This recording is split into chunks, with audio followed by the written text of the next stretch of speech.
so once we'd done one series, Julian and I, sort of in a kind of very sort of knackered state, just sort of look back at the series and think what really worked and what didn't work, and I guess it's always that thing of always wanting to improve and never sort of resting on your laurels. And I think the big thing that we decided at the end of season 4 was to bring the CGI in house.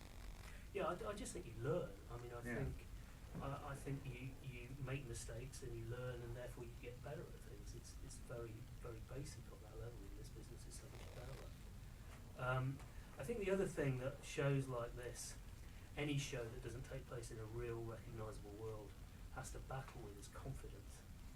You know, you don't enter into it with the same level of confidence about how it looks like. I'm sure Angel would say, as an actor, you have to take a leap of faith that you don't when you're sitting in a police interview room. So all this confidence builds up, and I think the more confident you get, the better you get at it, and the more sure-footed you get, and therefore I think the more sure-footed it feels. And I think also this show grows each year as well as the characters get older and the dilemmas get more interesting. Then the scripts can become richer. And I think the other thing that we decided to do this year, which was to tell sort of not just the story from Merlin's point of view, so have sort of tell multi-stranded stories, which is a bit of departure. And I think again, whilst when we were developing those stories, we felt that it sort of refreshed the series and the format. So, and I think there was always that thing that we didn't want it to feel too formatted, even though Merlin has a very strong format. We were conscious of not making it feel each week that it was the same thing. And I think bringing in multi-stranded stories this year sort of really helps sort of keep it feeling fresh. You mentioned the multi-stranded stories. Of course, you've got your guest cast, and some of them are returning guest cast. I mean, they're always keen to come back. They love the show. Yes. And tell us a bit more about who you've got this season. We've got lots of people. Yes, and this is where I forget every single Okay, name. sorry, Joe. I should have asked you first.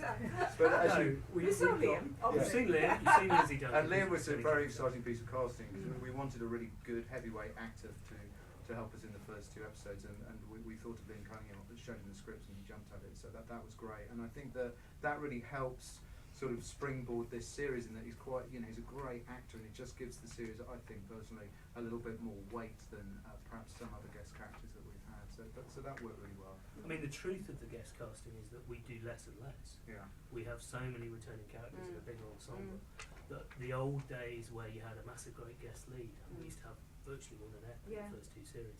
That's sort of gone to us in many ways. We have to serve the big ensemble we have. With all the knights and the characters now, aren't they? In that sense. You want to flesh those characters out in different space. And Mordred. And Mordred's back. Who we last saw as a little boy. Yes. Big Mordred. Big Mordred. Yeah. It's exciting. It was actually. No, we had to do that. We waited a while deliberately, obviously, and we had to. You need a Mordred who you can do things with. Well, there's nothing to explore with the character, so that's why we've jumped a few years and he's got a bit older. Wow. Angel, Gwen. Wow, the Queen at last. You get a frock. And what a frock. Doesn't she look stunning? It's absolutely amazing. Amazing. To rival Morgana, I would say this season. Yeah. Clothes and Kate. Yeah, I know. Yeah. It's really, she's really evolved, hasn't she, as a character? Yeah, absolutely. I think she's obviously come a massively long way. But I think in this series you sort of see her proving herself as a very worthy queen, which I kind of always thought that she would be. She had all those characteristics, and now you kind of can see her. Yeah, and she's very much in command in that first. Yeah, when she's left her own devices, she copes pretty well. Yeah, she's brilliant. And that has to and I think the interesting is we've given Gwen in this series, and especially in the third 2-parter, a very, very difficult decision to make about Sifa. So, and I think that kind of felt like we were sort of, marking a change of how Gwen has become queen and stepped into that role very well. I'm going to open it up now to you guys for questions. Yeah, I'd like to ask you, are you looking for a more adult audience? Because this is much more adult than before. It doesn't seem to be quite appealing to so much. I mean, to young children.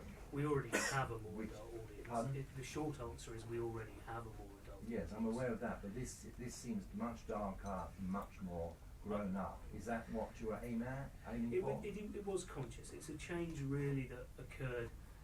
I would say that the show has gradually got older from the first series, But I think between 3 and 4 it jumped a fair bit. We're transmitting later, which is partly a response to that. And our adult audience is growing dramatically. Our audience over 40 is huge now. You're not losing your young audience. We're not though, are really, you? no. They're probably growing up with us, Yes, but we're not yeah. losing I mean, I think it's always Um, important to us, isn't it, when we're storylining, that it's still kind of an action-adventure show for the family. Yeah. But I think there's the inevitable changes as the characters get older and their statuses change, then the stakes of the stories get darker. And as we're tipping a wing more to the mythology of Arthur and the Round Table, those stories are quite darker anyway. And I think, like Julian said, because we're going out, you know, the first series, if you remember, went out at about 6:15 in the evening, whereas now we're sort of going out at 8:15. And so you have to sort of take that on board when you're storylining it, because that shift in time means that you do have to think about the tone and make the tone a little bit more sophisticated, a little bit more darker to appeal to that kind of slot. It still appeals to the family audience though in Absolutely. a big way. And I because think that's always our it- mantra, yeah, really, is yeah. that, you know, that you know, this year we don't necessarily have a big comedy episode like we did last year, but there's always enough sort of comic fun in an episode, and it's always that counterbalance in every sort of episode when we're storylining, that we make sure that, you know, you can have a good laugh as well as jump out of your seat. Julian, you mentioned that you felt you'd learned from the mistakes you made in the past, even though it was enormously popular. What do you feel those mistakes were? I think hundreds of mistakes. I mean, I think there's two very different types of mistakes. You know, if we look back at the first and second series, we're pretty horrified at the way we executed it, the way we Really? made it. Yeah, genuinely, because we can do those things so much better now. So that's simple and straightforward. That's just learning how to do things better. I think in story terms, the look and feel of the show to us is richer and more detailed, and that has a real effect on how you experience it as a viewer. And I think we're quite proud of that shift in it.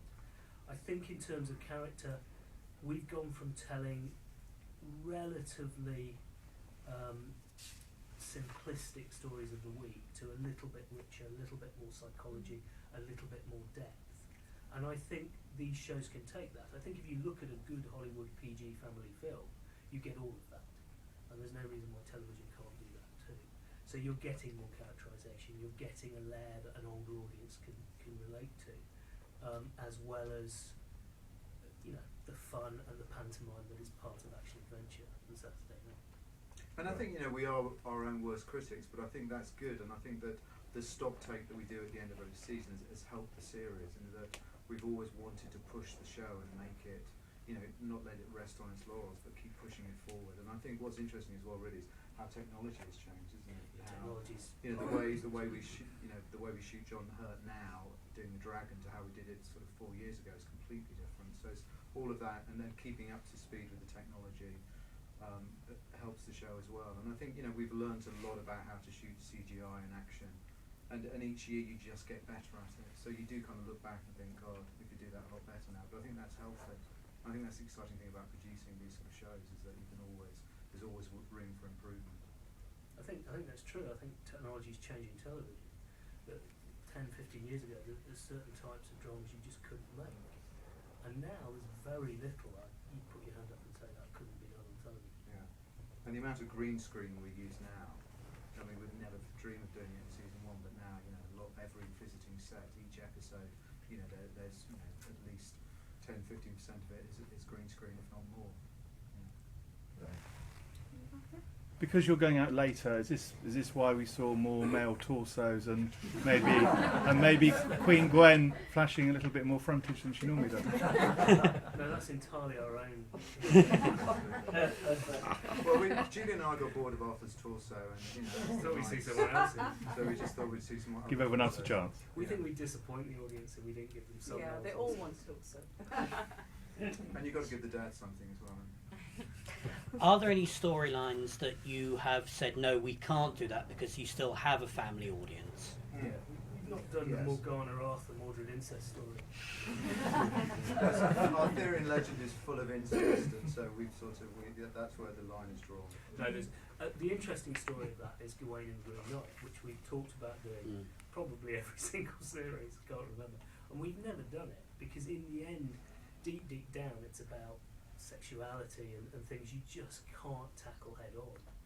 And film's not like a literary medium where you can sort of skirt around it and play with it. Film's pretty basic. So we've never done that story simply because it's sort of about sexuality. But could you do that perhaps as a big screen version or something like that? Take it where you've got a 15 certificate or... I don't think that's the right thing to do with the show. I think if you, who knows, if there was a big screen version of Merlin, I think it should be played on a level of Pirates of the Caribbean, and that's sort of no different to the level we'd like to play this on with their budget. But because I think an adult version of Arthur is a very different thing, a perfectly valid thing, but a very different thing. I mean, Excalibur is the film you probably remember that did the adult version of Arthur, and you absolutely can. But I still think this is a family show, and there's lines we just won't. And there's a certain sort of innocence about the show and the heart of the show, and you wouldn't want to destroy that. And if you go too dark, too violent, too sexual, you'll lose that innocence. And I think that, you know, at the centre of this is an extraordinary friendship between Merlin and Arthur. And if you push it, you know, too far, then you'll lose the beauty of that sort of innocence and that friendship of two people that do anything for each other, which to us is, you know, the core, emotional core of the show.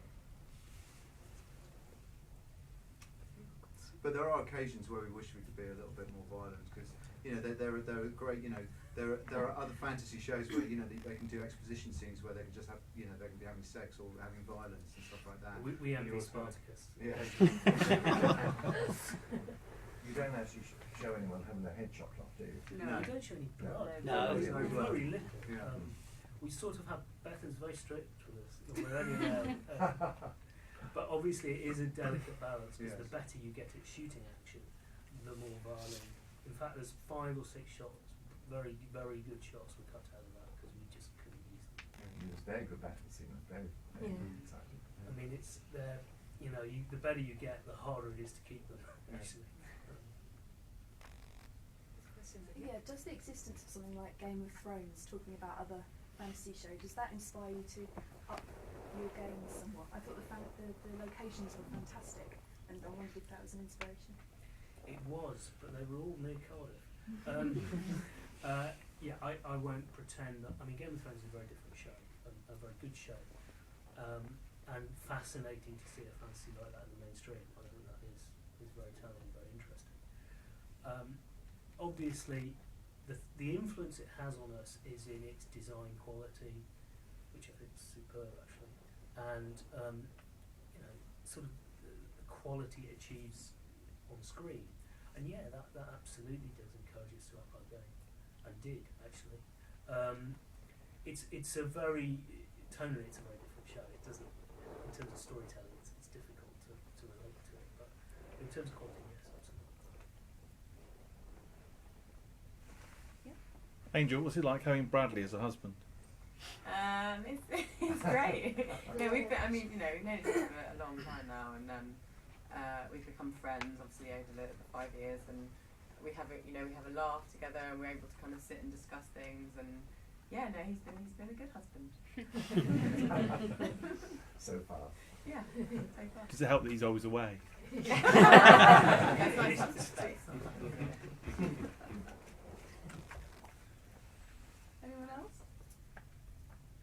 Are you changing King Arthur very much in his own way? He seems to have much more authority because he's a young king, but is he going to be even stronger? Can you give us some clue how you feel the characters are going? I mean, we both, every character in this, we sort of tried to push on quite a big journey. So Angel's a very developed and a mature queen now in many ways, and acts in this series unlike she has in any other. Morgana is a much more damaged character. I'm not sure how much of that you've seen, but you will see. And that's taken her to a more extreme place than she's been before. Arthur is consciously a king, and he's being the King Arthur of legend. He's good at it. He has an ability to and a sense of justice and morality that he brings. But he's also, you know, as that sets up, you know, he's got his flaws, and hopefully we'll bring those out too. He's still learning that job. But yes, we did consciously want Bradley to have more gravitas and more of that kingly authority. Merlin 2 is a much older. He's not the innocent, naive Merlin that he once was, because he can't be. Yeah. I mean, He still has a, he still has a kind heart, but there's experience now, and the dilemmas that he's facing, and living in a world where he's had to keep, his identity quiet has, had an effect on him. So, there's still the fun that the two characters have in their kind of comic dynamic, but they've sort of moved on as well in the way they relate to each other is slightly older now, and they're almost in some situations, and as the series develops, become equals, which is really interesting. Will Yes. this? Oh, sorry, No, Colin. sorry. Will this series have Arthur learn Merlin's secrets? who knows? And do you know for sure that you'll have a 6th series as well? Oh, they haven't finished this one yet. Yeah, no. We'll see. Well, That's it. We don't know yet. Yeah. That's what We're sort of, our heads are so in season 5 at the moment that we can't really focus on anything else at the moment, because we're still shooting it. Julie and I've just run from the edit now, so there's a lot going on. So I think once we've finished editing this and we're up and transmitting, then I'm sure we'll be getting into discussions. Sort of the same thing about Merlin, after discovering Merlin, but do you have an end game in mind? If you were told by the BBC, you are going to have 7 years, that is it, do you know what the final story would be? Yeah.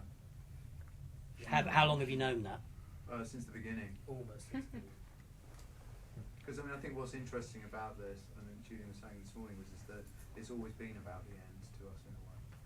We were talking about Arthur's death in episode 8, series 1. Mm. To be honest. The end of the beginning? Well, the beginning of the end, wasn't it? Yeah. Beginning of the And the end. thing is that there's something about this legend that works because it failed. They did create this Camelot, this beautiful kingdom, and it failed. So it always carries that as a myth, as a story in our culture, and you can't really run away from it, I don't think. But how we get there and how long it takes is obviously an open question. You touched upon guest stars. Am I right in thinking you're going to welcome Tony Head back this series? Absolutely. That might be true. There you go, 2 answers. Absolutely, it might be true. Are there any other names you can? Yeah, but I can't remember anything. Julian, over to you. I love these moments. Can you remember anything? Who have we got? John Bradley. Yeah. Can't remember that. Who's I've never anything. Gisette. James Fox. James Fox Gisette, comes in. Simon, you've seen. You may Yeah. not have recognised it. Who else have we got? Julian Dove, they've seen. We've got people at the end. Soraka Cusack. We've got. It's interesting though. It's much sparser on guests because we have such huge stories for our There are readers. 4 core key characters and 4 young characters. This series really focuses on them, their relationships with each other, and their development. So, like Julian said, there's a lot less guest characters this year, and stories that really focus on those 4. Given that you're used to battles, if you're going out a bit later, does this mean that you'll be clashing with X Factor? We always do. We always do. play. We always do. I mean, it's in a way, it's not the best slot, but it's always worked for Merlin. Yeah. Something about Merlin suits the audience that seems not to like X Factor.